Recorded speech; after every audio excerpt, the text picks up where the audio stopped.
नमस्कार. गोदाई किचनमध्ये सर्व खवयांचं अगदी मनापासून स्वागत.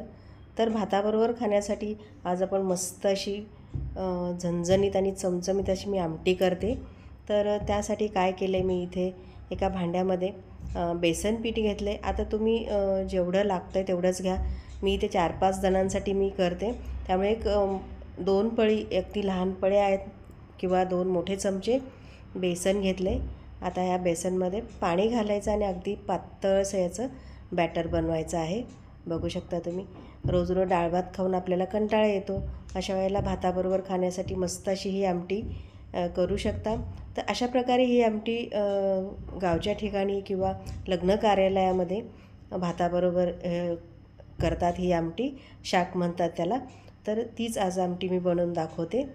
तर बेसन घेतलं, बेसनमध्ये पाणी, ग्लासभर पाणी घातलं, त्याच्या गुठळ्या सगळ्या मोडून घेतल्या आणि एकदम पातळसं असं हे बॅटर तयार करून घेतलं. बघू शकता तुम्ही अशा प्रकारे त्याच्या गाठी सगळ्या मोडून घ्यायच्या. तुम्हाला असं चमच्याने लवकर करता येत नसेल तर काय करायचं, मिक्सरच्या भांड्यामध्ये 2 चमचे पीठ घ्यायचं आणि 1 ग्लासभर पाणी घालून मिक्सरच्या भांड्याला मिक्सरवर फिरवून घ्यायचं की तुमचं अगदी पातळसं ते पीठ तयार होतं. आणि त्याप्रमाणे तुम्ही वरून पाणी घालायचं, म्हणजे जेवढं तुम्हाला आमटी पाहिजे तेवढं पाणी घालून छान असं हे पातळसं करून घ्यायचं. बघू शकता तुम्ही अशा पद्धतीने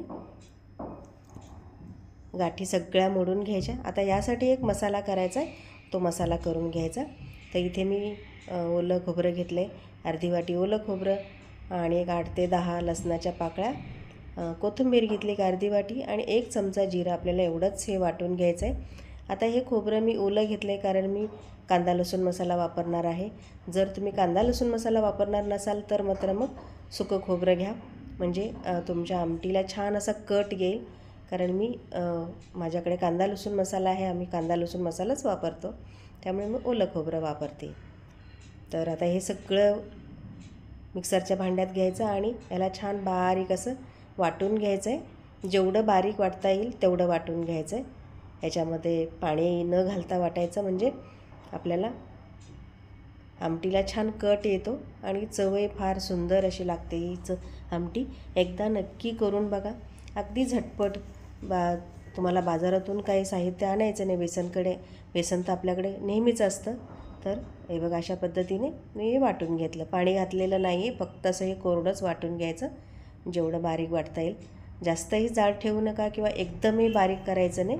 अशा पद्धतीने हे बघा सरसरीत असं हे वाटून घ्यायचं आहे. आता आपण फोडणीला देऊया.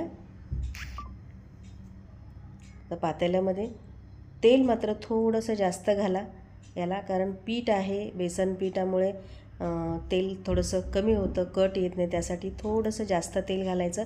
म्हणजे रोजच्या जेवणाला जर तुम्ही 2 पळी वापरणार असाल तर एक 3 पळी वापरा. आणि एक 2-3 पळी मी तेल घेतलं. जिरं, मोहरी, कढीपत्त्याची फोडणी छान दिली. आता यामध्ये थोडंसं अगदी 1 पाऊण चमचा हिंग घालायचं. बेसन आहे त्यामुळे हिंग घालणं गरजेचं आहे. आणि आता हे मसाला आपण वाटून ठेवला होता तो घालायचा आहे.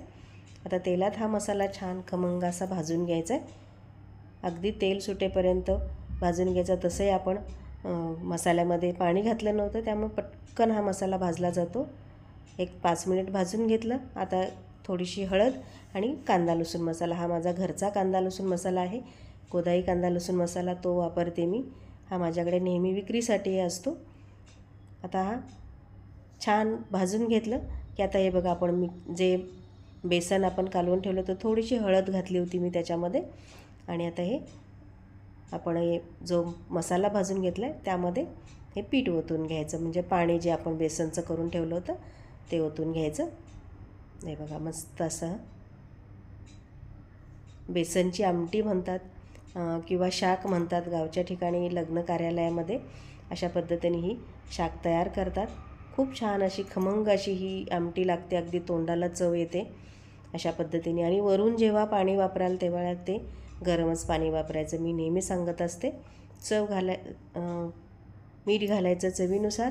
आणि आता ह्याच्याला छान एकदम मोठ्या गॅसवर उकळी काढायची आणि मग मंद गॅसवर एक 5 ते 7 मिनिट याला शिजवून द्यायचं आहे, कारण आपण पीठ कच्चं घेतलेलं आहे. हे बघा छान मोहर आला आहे त्याला. आता गॅस कमी करायचा आणि 5 ते 7 मिनिट छान ही आमटी उकळू द्यायची. इतपतच पातळ ठेवायची, याच्यापेक्षा जास्त घट्ट ठेवू नका किंवा याच्यापेक्षा जास्त पातळ करू नका. छान आता याला उकळी आली. याला छान अगदी कट येऊसपर्यंत एक 5 ते 7 मिनिट हे बघा, बघू शकता तुम्ही, उकळून घेतलं आणि मस्त अशी ही आमटी तयार झाली. खमंग अशी आमटी होते. भाताबरोबर तुम्ही खाऊ शकता. रेसिपी कशी वाटली मला कमेंटमध्ये नक्की सांगा. आवडल्यास लाईक करा, शेअर करा.